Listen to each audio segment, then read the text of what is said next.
সংসদে জামাত ইসলামের বিরোধী দলের দায়িত্ব পালনের ক্ষেত্রে যে নীতি, যেটা তিনি পার্লামেন্টেও বলেন বাইরেও বলেন, সেটাও আজকে পুনরুল্লেখ করেছেন যে আমরা একটি দায়িত্বশীল এবং গঠনমূলক বিরোধী দলের ভূমিকা আমরা পালন করব।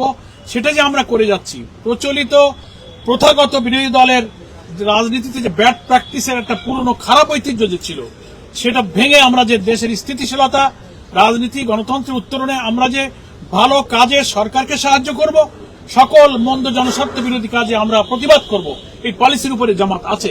এটি সম্পাদকদেরকে ব্রিফ করা হয়েছে এবং সম্পাদকদের মধ্য থেকে জামাত ইসলামের এই পার্লামেন্টারি পলিসিকে অ্যাপ্রিসিয়েট করা হয়েছে। স্বাধীনতার 54 বছরে অনেকেই মন্তব্য করেছেন যে গঠনমূলক, দেশকে স্থিতিশীল রেখে সরকারকে বিরোধিতার জায়গায় বিরোধিতা, সহযোগিতার জায়গায় সহযোগিতা করে বিরোধী দল একটা বৃহৎ ভূমিকা যে পালন করছে, এটা আমরা এই প্রথম দেখতে পাচ্ছি। এটা তারা প্রশংসা করেছেন এবং আমাদের আমিরে জামাত তাদেরকে কৃতজ্ঞতা জানিয়ে বলেছেন, আমরা সকল অন্যায়, গণবিরোধী, জনস্বার্থ বিরোধী কাজে আমরা সবসময় প্রতিবাদ জানিয়ে যাব। তবে আমার সেই বিরোধিতা, প্রতিবাদ হবে নিয়মতান্ত্রিক এবং গঠনমূলক।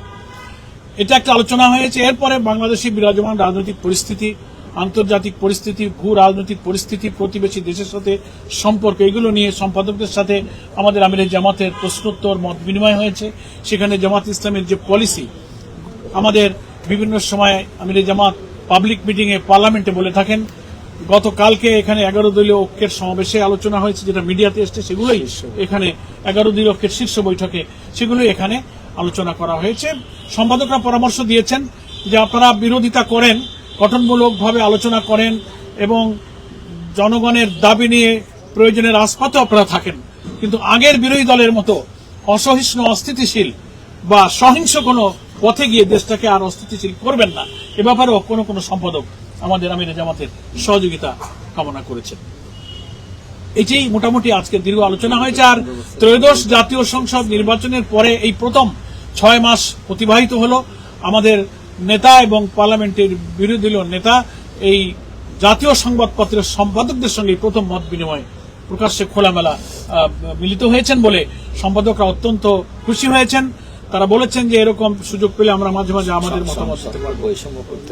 এবং জাতীয় সংসদে বর্তমান সরকারি দল বিরোধী দলের এমপিদের সঙ্গে কোথায় কোথায় বৈষম্য করছে, তারা উন্নয়ন কাজে, বরাদ্দে, বিধি বন্টনে, ইভেন পার্লামেন্টের ফ্লোরে আমাদের কথা বলতে দিতে, আইন প্রণয়নে, নানা নোটিশ গ্রহণের ক্ষেত্রে আমরা কি প্রচেষ্টা চালিয়েছি, বিদ্যুৎ, গ্যাস সংকট, আমাদের গণভোটের গণরায় কার্যকর করা, দ্রব্যমূল্য, প্রবাসীদের অধিকার, নানা ইস্যুতে জামাত যেসব ভূমিকা পালন করেছে, আমরা যে পার্লামেন্টে স্পিকার অথবা সরকারি দলের পক্ষ থেকে যে কি বলবো ইনসাফপূর্ণ কোনো আচরণ আমরা পাইনি, বরং অনেক জায়গায় আমরা বৈষম্যের শিকার হয়েছি, সেগুলো তিনি তুলে ধরেছেন।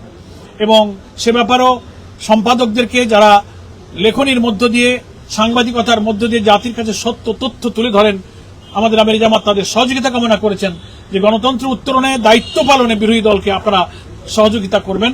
এ ব্যাপারে তিনি সম্পাদকদের কাছে সাহায্য কামনা করেছেন। এবং জাতীয় সংসদে ইতিপূর্বের বিরোধী দল কি সব ভূমিকা পালন করে দেশকে অস্থিতিশীল করেছে, অকার্যকর করেছে, সম্মানিত সম্পাদকরা সে সমস্ত ইতিহাস স্মরণ করেছেন।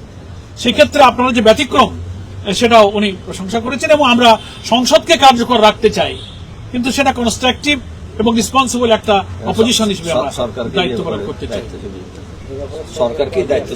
এবং সম্পাদকরা এটা স্বীকার করেছেন, আমরাও তো বলেছি যে সরকারের দায়িত্বে যারা আছেন তাদেরকেও দায়িত্বশীল হতে হবে, তা নাহলে শুধু বিরোধী দল একা সব দায়িত্ব নিয়ে দায়িত্বশীল হতে পারে না। এ ব্যাপারে সরকারি দলের পক্ষ থেকেও সহযোগিতা এবং দায়িত্বশীল ভূমিকা কাম্য। এই সব আলাপ আলোচনা কিন্তু হয়েছে। আপনাদের সকলকে ধন্যবাদ। আমাদের সম্পাদক বৃন্দ এবং নেতৃবৃন্দ এখানে আছেন। আমাদের বিরোধী দলের নেতার সাথে আমাদের বিরোধী দলের উপনেতা কেন্দ্রীয় নায়েবে আমির ডক্টর আব্দুল মোহাম্মদ তাহের ভাইও আমাদের এই বৈঠকে উপস্থিত ছিলেন। অনেক মাননীয় সংসদ সদস্য, নির্বাহী পরিষদের অনেক সদস্য আমাদের সঙ্গে উপস্থিত ছিলেন। আপনার স্বপ্নগুলো আকাশ ছুবে প্রবাসীর হেলিকপ্টারের মাধ্যমে। বিয়ে, জন্মদিন অথবা যে কোনো বিশেষ প্রয়োজনে হেলিকপ্টার ভাড়া করতে যোগাযোগ করুন স্ক্রিনে দেয়া নাম্বারে। প্রবাসীর হেলিকপ্টার, নিরাপদ ও সাশ্রয়ী বাহনের বিশ্বস্ত নাম।